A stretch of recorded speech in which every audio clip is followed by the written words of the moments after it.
It's been a while since we've gone for a walk. Rufio is excited. Walk with us, will ya?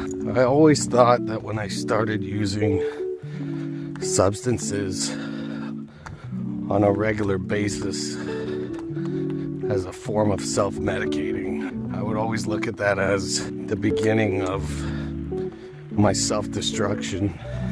I looked at it like that was the beginning of me losing myself and losing everything in my life.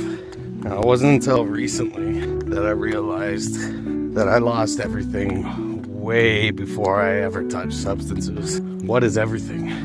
What does everything mean to me? What does everything mean to you? I mean, everything is everything.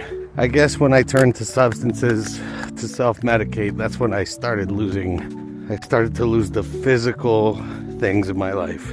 People, places, and things. I started losing the nouns in my life. But long before that, I had lost myself. I lost who I was as a person. And thinking back, I could see it so clearly now. It started from university, going into law school, from law school into my relationship with my ex, and ultimately my work as a lawyer and building a law firm. That's when I lost everything.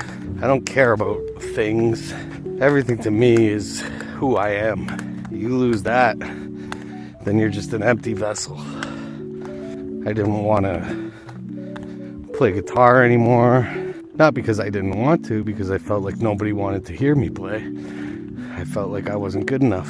I didn't want to go golfing. I didn't want to go snowboarding. I didn't want to go for walks. I didn't want to do anything. I didn't want to talk at times because it was like nobody cared what I had to say. But the common thread here, my perception of how others perceived me.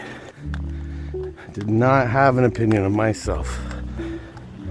And the first day that I actually expressed an opinion about myself was an acknowledgement in front of a group of strangers that I hated myself.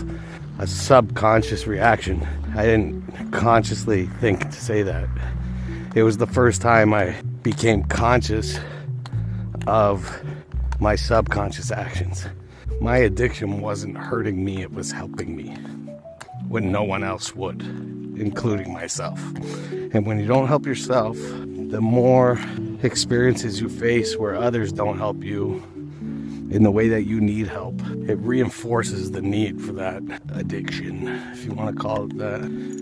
One of the leading doctors in this field, Dr. Gabor Mate, says that the word addiction shouldn't be used. It's not a proper word to describe what's happening, and you shouldn't be asking why the addiction, you should be asking why the pain. An alcoholic who drinks, a drug addict who uses, that's not their problem, that's their solution. That wasn't my problem. I had a substance problem, or as I just explained, I had a substance solution because I was afraid to go to sleep. I was afraid to sit in the silence. I heard a different quote today.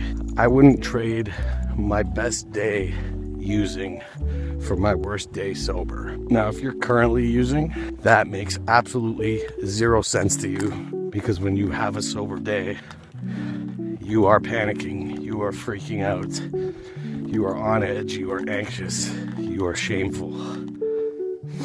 But when you get past it, which I was able to, you see the beauty in that statement.